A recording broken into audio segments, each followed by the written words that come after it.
Durant pull-up jumper off the rim and in. Oh! And the Thunder win! All right, come on, let's sing the Thunder song. Wait. When you hear the sound of thunder, don't you get too scared. Just grab your thunder buddy and say these magic words.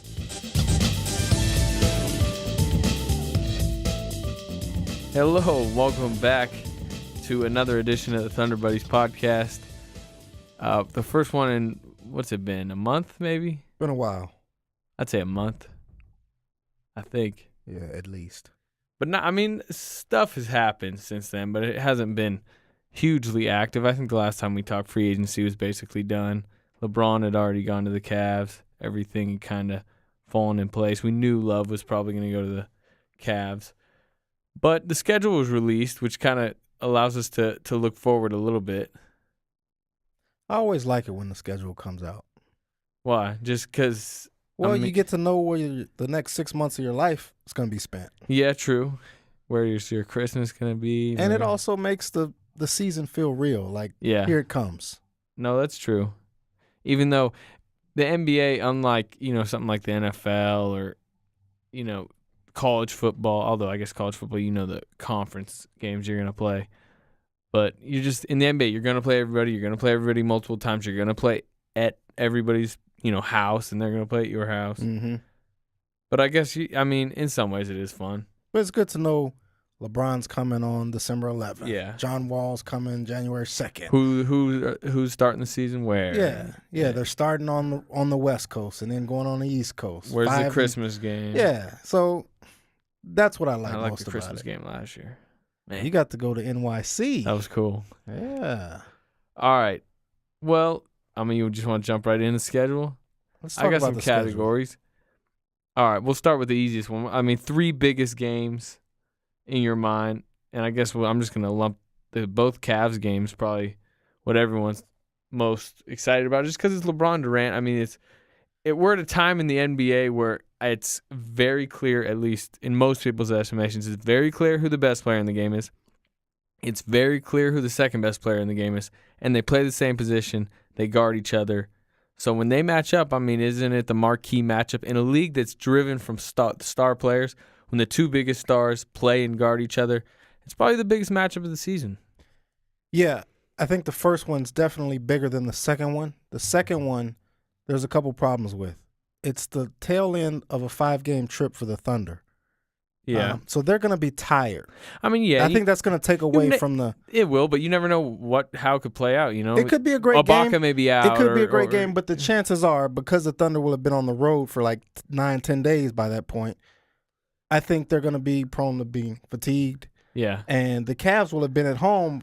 That'll be the final game in a 4-game homestand for them. You're really researching this. So, huh? yeah, that I think is going to take a little bit away from that game. But the December 11th game, when the Cavs come here, first meeting, that's going to be a big-time game. Yeah. Although, I've never been to Quicken Loans, or whatever, the Q, whatever it's called now. Yeah. And I don't think I would have even wanted to go the last couple of years. But I think that'll be a really cool environment this season. Yeah. I would love to cover that first Cavs. I think they're playing the Knicks on opening night. Mm-hmm. Man, that environment's going to be crazy. But, I think both will be good.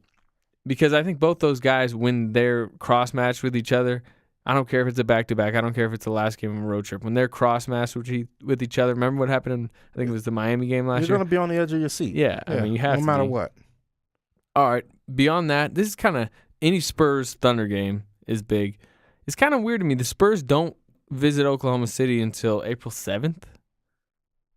Is that their only trip here? Yeah, their only trip here. And it's like the fourth to last game of the season, which it could be a big game seeding-wise, but it's just, there's it's no... a long way off for a Western Conference team, especially. You could see maybe Detroit Western Conference or Milwaukee rival. or something like that, maybe not coming for that long, but San Antonio. Does the NBA just randomly pick the teams that or rotate the teams in the West that they only play 3 times? Obviously, you play your division teams 4. Yeah. And then it's kind of random, the other teams? No, it's not random. I think it's on a schedule. Okay. So, once every either 1 year or 2 years. You only play them 3 times? Exactly. Okay, because I was going to say, if the NBA wants to market itself, make it Spurs Thunder should be 4 times every year right now, at least during this era.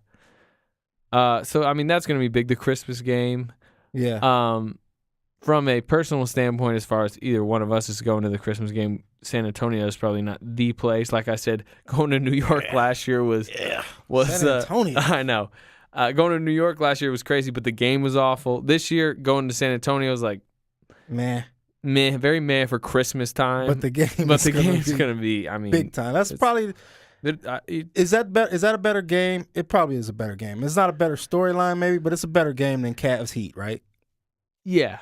I mean, we're talking about the 1 seed in the East against like probably a 4, 5, 6 in the East, and we're talking about 1, 2 in the West, and maybe arguably 1, 2 in the NBA, depending on how quickly the Cavs develop. Yeah, I would say at this point the best 2 teams in the NBA, and it's their first matchup of the year since they just played in the Western Conference Finals.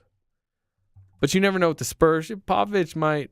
He's not sitting guys on Christmas. He can't sit guys on Christmas. He's the Grinch. And man, that happened since the last time we talked. He just ruined my theory. No, maybe it didn't happen. I think it happened at Summer League. He signed his when he signed that extension. It happened in Summer League. We didn't talk about that. There goes my theory. Yeah, right? It's a shame. Kawhi Leonard may have squashed your theory when he saw how good he was in the finals. He said, maybe I could stick around here and good for longer. I think good for not to get too far off subject here, but I think good for Greg Popovich because he's not just going to leave him like with Tim Duncan and Manu leaves, says, okay, I'm done. And then went Tony to a rival. Parker's 34, 35 years old at that point. So he's gonna groom the next batch, and I think that's classy of Greg Popovich. Yeah. Okay, and then on my third biggest games, and I'm really just talking about biggest matchups of the season, Rockets. I think Rockets Thunder is obviously any matchup just because of the history now with Harden, the Beverly Westbrook, Perk Howard, Scott Brooks, and Harden going into the ring. Yeah. That was great last year, by the way. That might be my favorite little tussle. We do not have a Francisco Garcia, Kevin Durant rivalry anymore because I believe Garcia is still a free agent. Which, by the way, still has a roster spot. Yeah, come on, Sammy P. Right. I mean, you're right. The Rockets, anytime they come here, they what's go down bigger there, though? it's a big game. That or the Clippers. The Clippers have becoming a bigger and bigger rival, and even yesterday the owner comes out. And did you see that? I didn't see it. I read it. You had it. Yeah, it wasn't. I didn't think the statement was that bad, but I mean, he's rowdy, which just adds to anything. Like he's liable to say anything at any time, and he just if you didn't see it, he rubbed me the wrong way. Go ahead, explain it for whoever didn't see it. First of all, he came out to Eminem and he was like yelling, and he was getting incredibly like rowdy. WWE He kept going hardcore. For some reason, he was yelling hardcore. You're right. It did seem like a WWE setup. Almost a little fake. Does he have a history of that with Microsoft? Yeah, he's kind of known as like a goofy, wild dude, eccentric. And then he was talking about basically telling the Clippers fans, I'm not moving this team to Seattle. I'm from Seattle, or he's not. He lives in Seattle. Right. He made his money there with Microsoft, but he's like, I'm not moving the team there, even though he was one of the guys that tried to keep the Sonics there back in 2008. But he's saying, I'm not moving there, but I will say, we're going to beat the old Seattle team, and like that's what I want to do. He just called the Thunder a couple times the old Seattle team instead of the Thunder. What's worse, old Seattle team or Zombie Sonics? I think Zombie Sonics just sounds. I don't know. They're both. They're kind of the same. It's had a longer shelf life to piss people off. Yeah, well, we'll see. That's the first time Ballmer said that. But anyway, so you add what they had. We had the first Clippers Thunder playoff series. You got the Blake Griffin, Serge Ibaka growing rivalry, and especially because Ibaka's getting better and better. And you just got kind of instigators within the matchup: Matt Barnes, Kendrick Perkins, just guys that'll mix it up. And then you throw in this Ballmer guy now. The fact that these two teams are, both on the up and up, kind of, and then Spencer Hawes too. Spencer Hawes, Mr. Seattle. Mr. Seattle. Yeah. So what do you? I think the Rockets. I think out of those two, the Rockets, because Patrick Beverly is still a member of the Houston Rockets. He single-handedly there's nobody pushes them over the top. Well, as far as the crowd goes, because any player on either team, when the PA says Patrick Beverly, that's the loudest boos by double anybody else. When he dribbles up the court, by double anybody else in the league. All of that. And not only that, he's going to get all of that. And not only that, other players, like if Blake Griffin gets a booze, he's whatever. I mean, he kind of ignores it. Patrick Beverley will like turn to the crowd and like it'll just incite him to do stuff more. Like Thunder fans don't boo Blake Griffin until he like dunks does a couple something. times. Yeah. But just off top, they don't just boo Blake Griffin. I know. It's pretty funny because Beverly's like, a role player on that team. Yeah, exactly. He's like a bit player, but he's like the most hated guy in Oklahoma. It's pretty hilarious. But I'm going to give you a different one. This is a little bit of a sleeper. Hold on. This is my third biggest game. You said your first two was Cavs and the Spurs. I was going to say 3 most underrated games, but all right. Well, all right. Maybe this is one of my underrated games. This is my third best game. All right. Because I'm going to go away from – it's going to surprise you. I'm going to go away from the Clippers and the Rockets, and I'm going to say Derrick Rose and the Chicago Bulls. Why is that the biggest game? I don't think – because there's not as much history. Best, not biggest, best. Okay. The category is best. I think that's the best game. I have biggest on mine. I might have texted you earlier. You texted me and said best. But anyway, all right. So I think that's one of – I mean, Clippers, Rockets, Bulls, they're all in the same group. But Derrick Rose coming back, he hasn't played here since the 2009-10 season, the season opener of that year. So it's an afternoon ABC game. Okay, I love the afternoon ABC games. You got to love the afternoon ABC games. For it doesn't get reasons. better. Yeah. Then, especially if you're on the road, you get to go hang out somewhere like L.A. after the game. Yeah, that's true. So anyway, I don't mind the home games either. It's Derrick Rose versus Russell Westbrook. In addition to just Rose coming back, it's Rose versus Westbrook. Yeah. 2 of the best 3-point guards in the league, in my book. And then it could be a potential finals preview. And you add Gasol in and Noah. Yeah, but they don't come until like March 15th. So, I mean, the fact that Gasol... That could be a finals preview. He did burn like the Thunder, like the Gasol angle, a little. Like by then, I think people will have forgotten about it. He didn't even really burn him. He didn't. He just chose another team. Nothing wrong with that. So, but yeah, potential finals preview. I think that's it. And that late in the season, that is a potential finals preview, and I'm going out and predicting right now that is going to be your finals pick. It's almost a guarantee that that's going to be your finals pick. Well, I just said it on my chat this morning, so it's not much of a wild prediction. Well, I didn't read it. It's out there. I'm not surprised by that. I picked it last year. That was my pick last year. Then Rose got hurt. Oh yeah, well, and then Ibaka got hurt. Calm down. That kept the Thunder out of it. Kept the Bulls out of it. The way the Spurs were playing, I'd still would have taken the Spurs even if Ibaka was fully healthy. Yeah, maybe so. Maybe so. All right, 3 most underrated games. I'll go with my first one. It's kind of in the similar light to as far as you were talking about. Rose hasn't played here in a long time, and he's one of the premier players. New Orleans Pelicans come in, I think, twice. Okay. And Anthony Davis versus Kevin Durant, it's going to become this like great. It's kind of the West's best matchup, I think, as far as just I'm talking individual versus individual. They're not matching up against each other, though. He plays 4, but I bet you they guard each other. I don't think Anthony Davis is going to be guarding Kevin Durant. Okay, well, anyway. Durant might guard Anthony Davis a little bit. Dude, I think you're underrating Anthony Davis, saying like that might be their best matchup is to put Anthony Davis on Durant. Who are their other options? They went out and got John Salmons. Oh, yeah. Throw John Salmons on Kevin Durant and see how that goes. I would actually rather him on KD than Anthony Davis. Are you kidding? John Salmons is like John If I was Monty Williams, that's just me. What?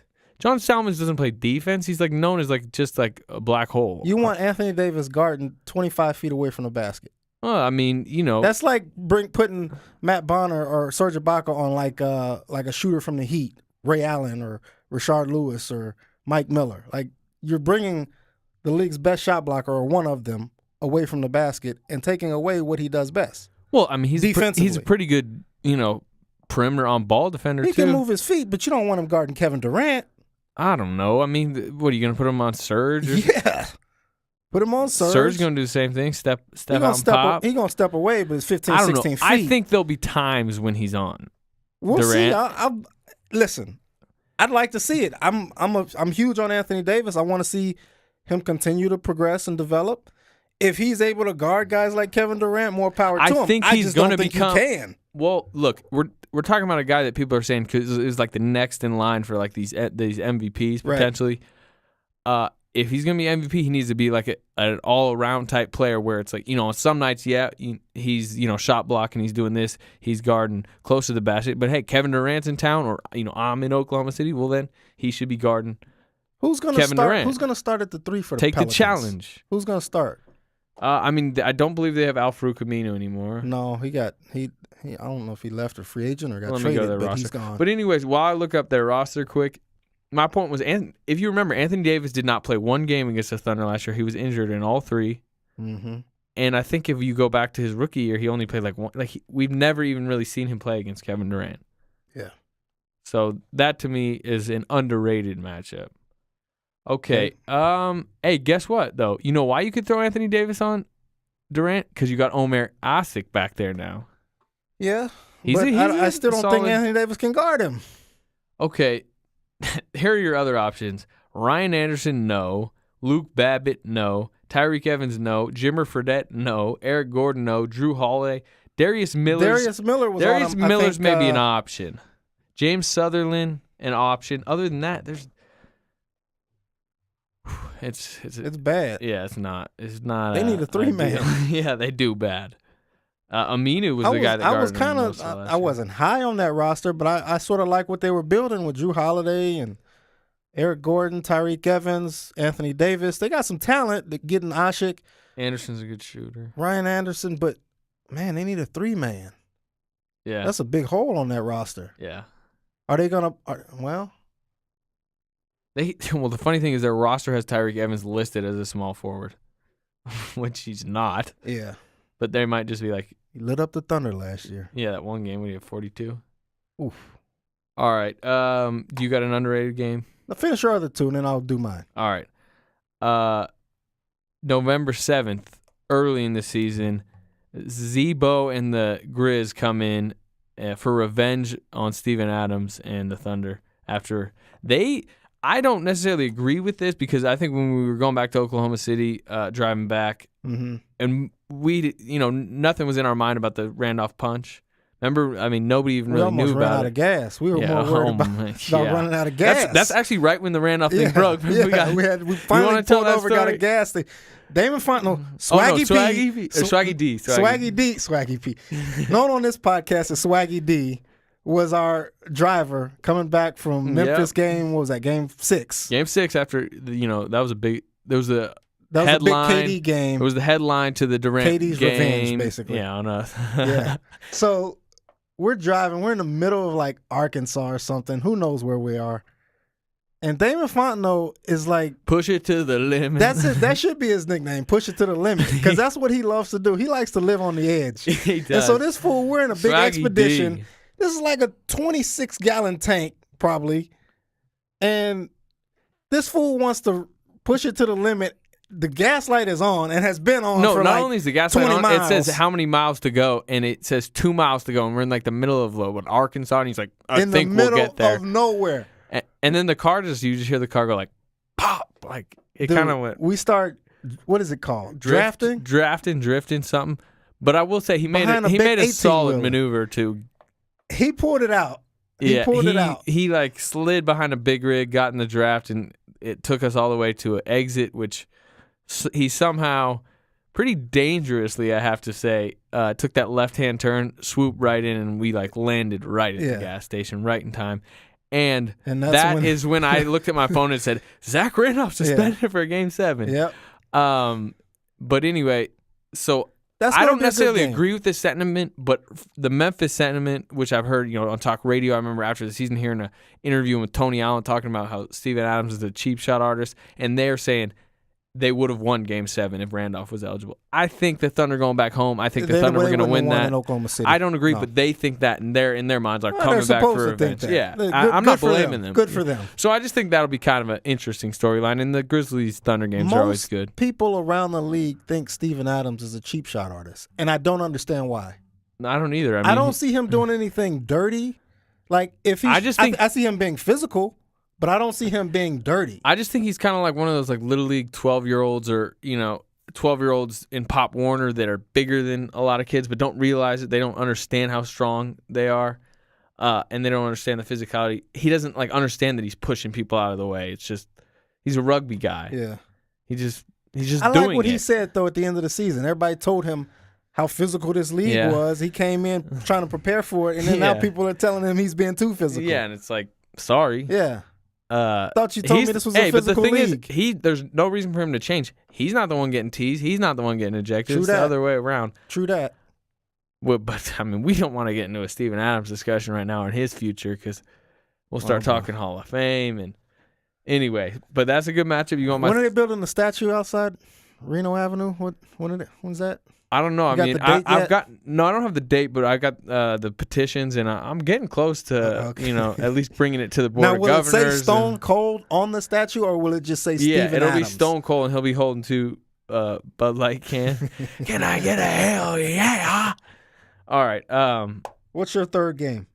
I actually cheated and said homestand, but this is a cool underrated homestand. All right. What do you mean homestand? We're talking about the three most underrated games. You can't say a homestand. Well, I like I said, I'm cheating because I'm lumping these together because I think it's a cool little 4-game or homestand. It's in late March. Okay. Starts with Boston coming to town with Marcus Smart. Oh boy, your boy. Yeah, I mean, but he's gonna be fun. Nobody wants to see Boston.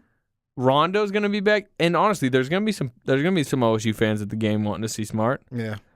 And then 2 nights later, Atlanta Hawks in town. It's kind of interesting to see Tabo's. Welcome back, Tabo Cephalosha. I want to see the reception he gets, and then I think he'll get a big reception. I do too. I mean, he meant a lot for this team over the years. I do too, and you know people how the realize fans are. that. Yeah. He didn't go out on the best. He didn't terms, go out on but the best way, but you know how Oklahoma, they kind of have some nostalgic fans that I think will give him a nice round of applause. And then the next game of that homestand is the Miami Heat, which people are down on. Obviously, it's not near the matchup it's been the last few years. Last year, it would have been the number one obvious, best matchup. But I still think it could be a good game. Yeah. And then the next you game, finish it out with the Lakers. Yep. That's good. That's a good little 4-game. I think the Lakers homestand. will be underrated this year. Yeah, Kobe's back. Kobe's back. They got Julius Randle, Carlos Boozer's on that team. I mean, Carlos Boozer. no, stud. Steve Nash. But they got some pieces to make them competitive. Kobe they're puts healthy. them over the top, of course. But I will think they the be Lakers healthy all in season March? will be an underrated draw. Depending on the health. Yeah, which of course. has Of been course. awful the last few Of course. All right, here's my 3 most underrated games this year. And basically what I did here All right. is I looked at teams that I would jump at seeing. For example, if a casual fan was looking to unload their tickets because they didn't know any better and they had a lack of interest in the opponent, here are my teams. Phoenix on New Year's Eve. Yeah, It's got to be the New Year's Eve game. I had that coming on my next category. I'm pretty angry. Well, you took pulled a that couple. out. You took a couple of mine on this one that I had on the next category, so it'll all balance itself out. But anyway, anytime you get Russell Westbrook versus Goran Dragic, game on. Yeah, I agree. So that's my number 1. Number 2, and you kind of mentioned it, although you cheated. Heat at Thunder. Yeah. It's a Sunday afternoon game, but strangely, it's not on ABC. I don't know what's up with that. March 22nd. They still have 3 All-Stars. Yeah.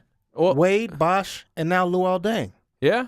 I mean, they still got some star power. It could be a good game. They're gonna be. I mean, if we were predicting the season right now, I haven't really looked at it, but I bet I'd put them around 4th in the East. Yeah, which would put them in a second round series against the Cavs, which would be great. Which would be That really would good. be fantastic. I think people will probably sleep on the Heat all year, though. Yeah, just I because agree. LeBron's not there, they might think the Heat sucks. And they're not a title contender. I mean, they're not at all. But I they're think still a good team. It's a good regular season team, They're a 48 to 52 win team. I bet, especially in the East. Yeah. If they get to 50, I'd be surprised. But me too. But it's the East. I mean, think about who they play. Here's one that you haven't mentioned. Maybe you were going to mention this. No, you weren't going to mention this in the next category. My third is Toronto. I was not going to Toronto at the Thunder, Sunday, March 8th. It's an up-and-coming team. It's an exciting team. It's a gritty team that believes they can beat anybody, anywhere. And you know what teams like that do? They make games entertaining. Yeah. They're like Phoenix. They were like the Eastern Conference version of Phoenix last year, although not as high scoring, things like that. I think Toronto could be a really good team this year. And we keep talking about Miami being 4th, maybe 5th. Yeah, they'll be We're right saying there. 4th, maybe 5th because Toronto is battling for one of those top 4 seeds. That's how good they're going to be in the East. Mm-hmm. So I think that's an underrated game. Yeah, I agree. All right, you want to do – my next category was just 3 non-stars that you want to see come to town and visit. Like I said, one of mine you took, and that was Goran Dragic. I wanted to see him. New Year's Eve, Westbrook. That is going to be a good one. Oh, yeah. I had down here, just because I knew you'd get excited, I really want to see Jamal Crawford and Big Baby come in. The Clippers, we already talked about. We know their games are going to be some of the biggest games of the season, but you know how much I love watching Crawford shoot threes and Big Baby just rumble around the paint and throw elbows.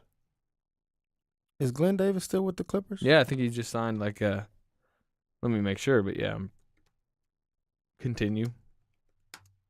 Yeah, you got to take a pause for the calls for your boy, Big David, Big Baby. I got to make sure, yeah, they re-signed him. They re-signed him? Yeah. The Clippers. Those are always entertaining games. Would never you pay know. to see Jamal Crawford? What do you mean, yes? I mean, You would? yeah. I don't have to, but I would love to. Mm. Like, I wouldn't pay to see Jamal Crawford. why? If he's hot, he's as entertaining as a shooter as there is in the league. Yeah, but I wouldn't pay to see him. You're down on him for some reason. I like him. He emails you personally, and you're like out here ripping He went on to him. Michigan. I like him. He's a really good player. I just wouldn't pay to see him. Man, who's your third team? Or who'd you say? You said Jamal. You said Goran Dragic, Jamal Crawford, and Big Baby. Who's your third guy? Well, I actually got 2 more. First one, because I figured you were going to shoot. You don't follow instructions very well, do you? I These know. are your own instructions. I make the rules and I don't follow them. No, I figured you were going to shoot down the Clippers ones because we were already talking about them, so I put an extra one. Greek Freak versus Kevin Durant on December 9th. Remember he blocked a couple of Durant shots last year? He took the challenge. And he did take the challenge. I mean, he's just like in person, up close. He's like super. He's just like very he's freaky unique. long. He's like long. unlike a lot of players that we see during the season. And I think he's going to make a big jump. I mean, he still seems like he's really learning the game. And remember last year how even the Bucks writers we were talking to were like, he really got up for this game. Like his idol is Kevin Durant. He was super excited. Yeah. So he'll probably do the same thing. And I'll be really interested to watch that matchup. And then I wrote Nerlens Noel down here because I was really impressed by him in the Summer League. And I think he's going to be really good. I'm going to be so ticked if he pans out and knowing that the Wizards passed on him for Otto Porter. You know, like Otto Porter, 2 points a game, Otto Porter? I'm going to leave that alone. I was going to say something about Durant to DC, and I better leave that alone. Yeah, let's not. Who are your 3 All right, so here's the thing. non-stars? You're on the right track, the wrong train. Because you got the team. That's my first one. Oh, you're going to... Milwaukee. I already know Jabari Parker. The Bucks are coming in. Well, December add those 30, together December then. 9th. You get Jabari Parker and the Greek Freak. There you go. I mean, Jabari Parker's a better player, but We'll say, that's a little early to start Jabari throwing Parker's a that out better there. player than the Greek Freak. It's not even close. We'll see. I think the Greek Freak's got a high ceiling. Very high. Parker does too, but we'll see. That might be a bet we have to make. Who's going to have a better year?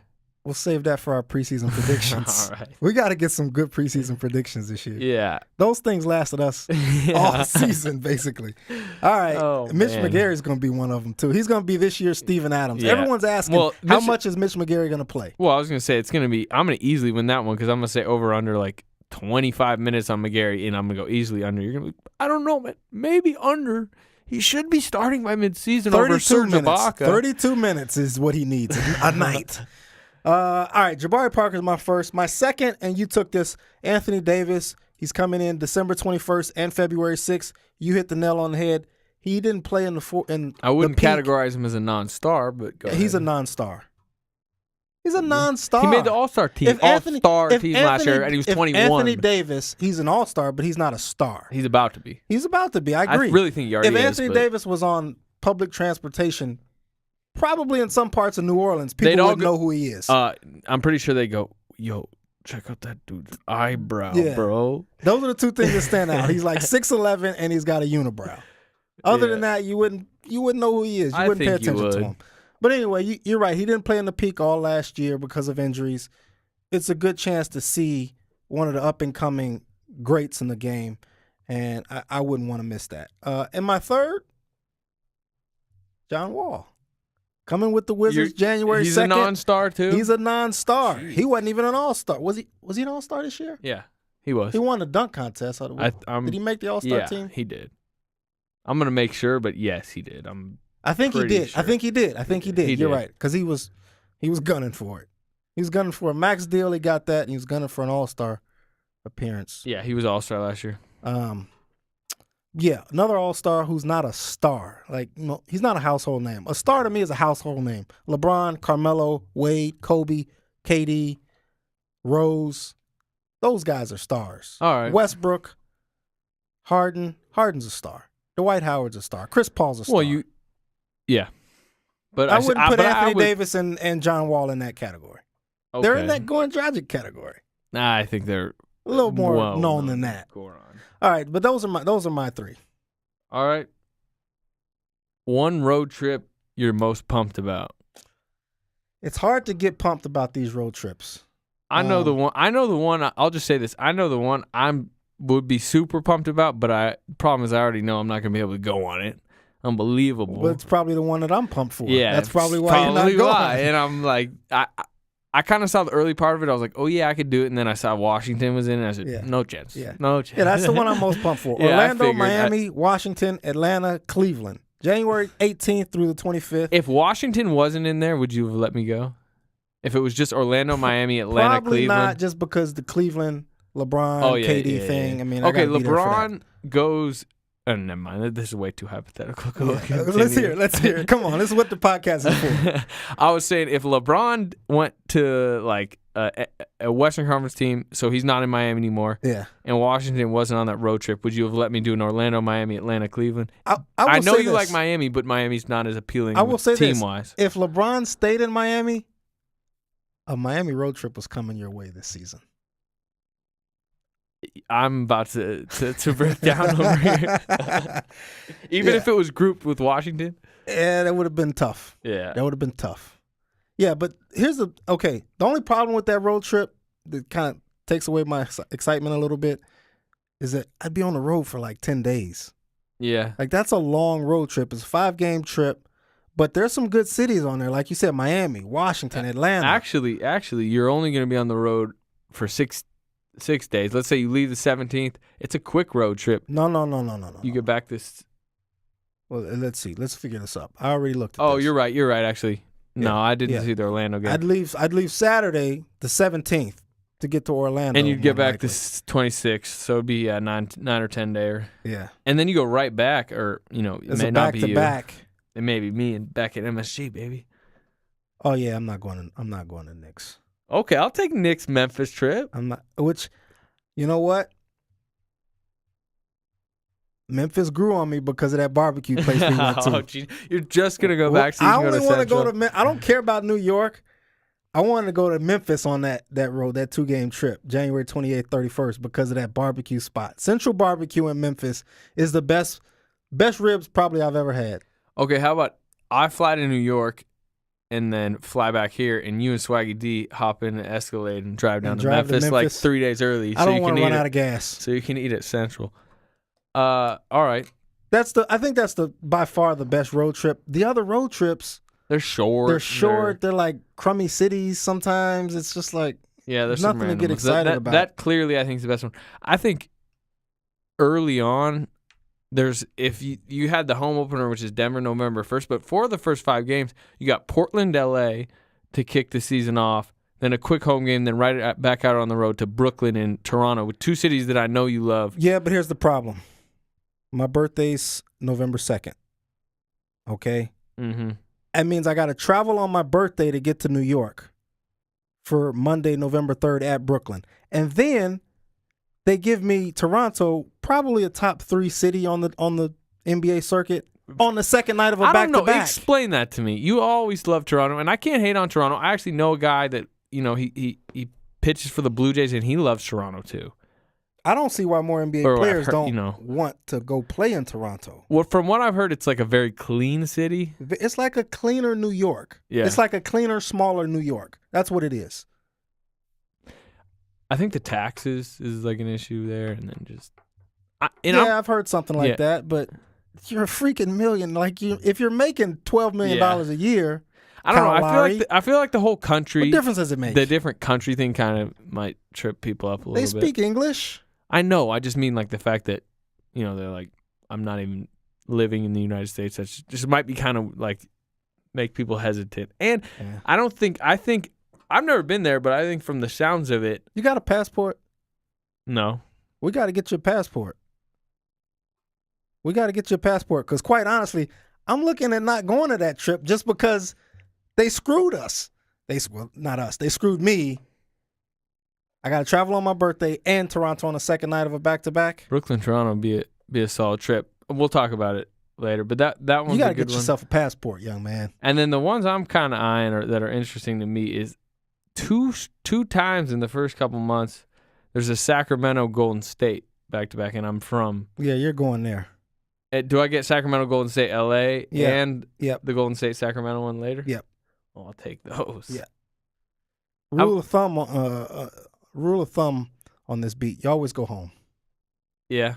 You always get to go home. Although you've been home for like I went for like a month and a half. You've been at home that's like false. I all of July and August. Tell us about what kept you out there so long. I know you got some good stories.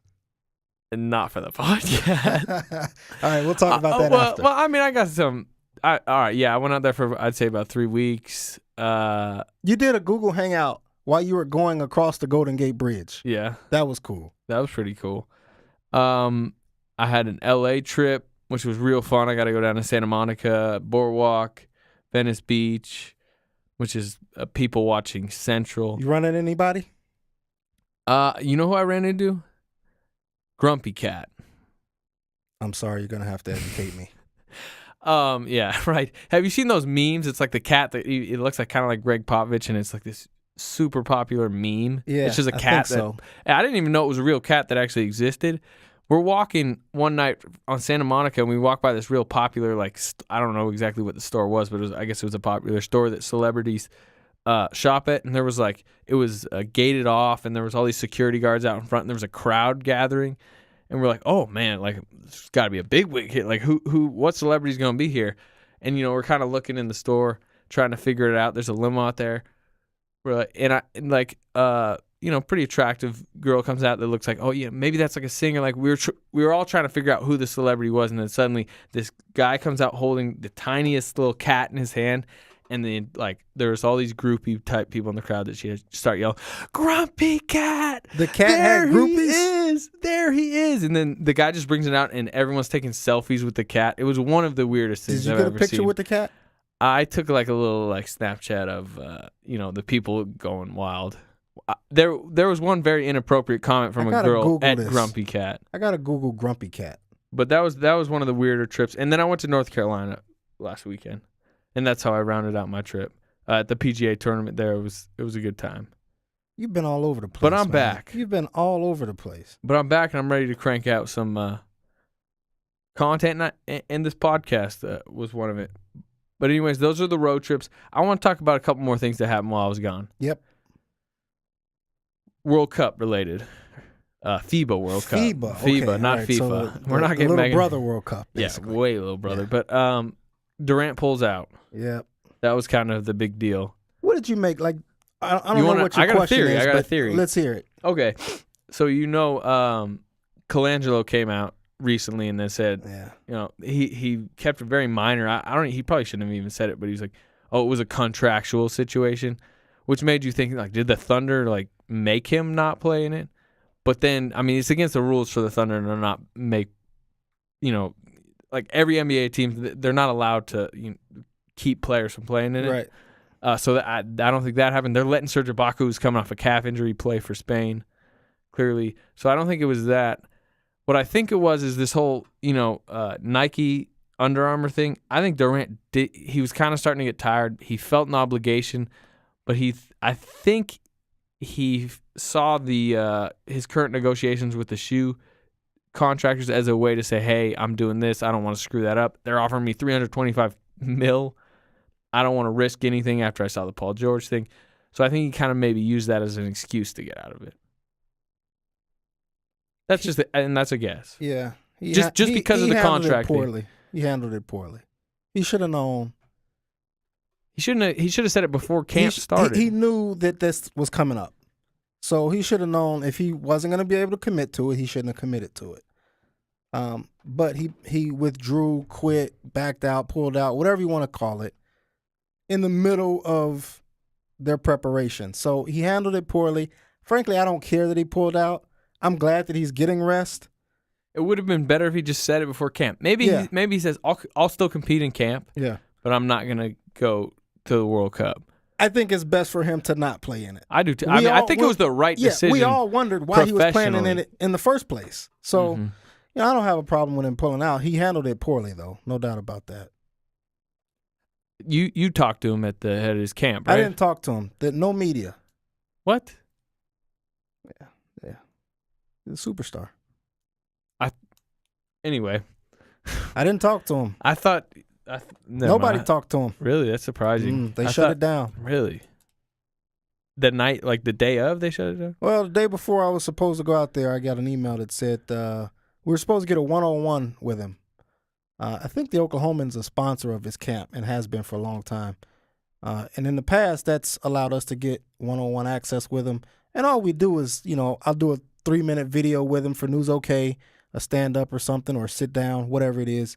And then I'll ask him a few more questions off camera for a story or two that I might be working on. So that got canceled. I got an email the day before that said that got canceled. And then he was supposed to do a media thing the next day, the following day for the general media, and that got canceled. So I think what it was I think his reps canceled it because they didn't want. That's right when this Under Armour stuff came out. I don't think they wanted him talking about all of that. Yeah. All right, I got a bold prediction. Make it bold. Come on, man. I want a bold prediction. Spain's winning the World Cup. That's not that bold. It's not that bold, but it's like slightly bold. If you would have said it's Canada or something, that would have been bold. Okay, that would have just been ludicrous. I don't even know if they're in it. But it's still pretty. It's kind of bold. Thank you. Slightly bold. It's slightly bold. It's not as bold as I asked. It's not as bold as it would have been before Durant pulled out. Team USA is still loaded. By the way, have you seen That's why my guy Derrick Rose? Yeah. Have you been watching these exhibitions? I watched an exhibition in Wichita last year where he looked pretty good. And come on, man, don't bring up old stuff. That's beside the point. Okay. Anyway, he's healthy now. How nasty is the Gasol and Ibaka front line? It's okay. I know it's good. Are they going to start one of them? Are they going to start all three and then just go super big? Or are they going to bring? You'd have to bring what, Powell off the bench? Who's coaching Spain? Scariola? Who's coaching Spain these days? Whoever's coaching Spain, if they want to put Serge Ibaka, if he wanted to pull a Scott Brooks and put Serge Ibaka on Rudy Gay or Steph Curry or James Harden on the perimeter, go ahead. Run a zone. They'll light you up. Run a zone. We'll light you up, Spain, if that's what you choose to do. I'm just telling you, it's not going to work. I just think it'd be interesting to run. It'll make as much sense as putting Anthony Davis on Kevin Durant on the perimeter. I just think at some points of the game, your three best players are the Gasol brothers and Ibaka. Get them on the court. Yeah. And get weird with it. US has struggled with zone in the past. Maybe it'll be good for Serge to play a little perimeter defense, shoot some more perimeter shots. If the next time, hopefully I've seen the last of Serge Ibaka chasing around perimeter players. Look, the Spain has a better interior than USA. You know what? They're better. I'm not arguing that they're better. Think about an Ibaka, but Gasol, I like the big. 4 or 5. I like some of the big men. I like some of the big men on Team USA. I mean, I love Anthony Davis. We've talked about it. Their centers they're DeMarcus good. Cousins. Andre Drummond's going out there. He's getting like garbage. He's making garbage plays. Getting garbage points. That's rebounding, blocking shots. I agree. I mean, obviously it's Team USA. Plumlee. That's not your boy. You like Miles, right? They got Mason. Yeah. Miles Plumlee's your boy. Yeah, right. You were sitting on press row last year calling Miles Plumlee a beast. He is a beast. But he's not a beast. Miles Plumlee is not a beast. He's kind of a beast. He was super athletic, and it was like kind of unexpected. Yeah. But I think I like the big men. I really do like the big men. They got Kenneth Faried. But I like USA's big men. I love Spain's big men. They're not athletic enough. Serge is the only one.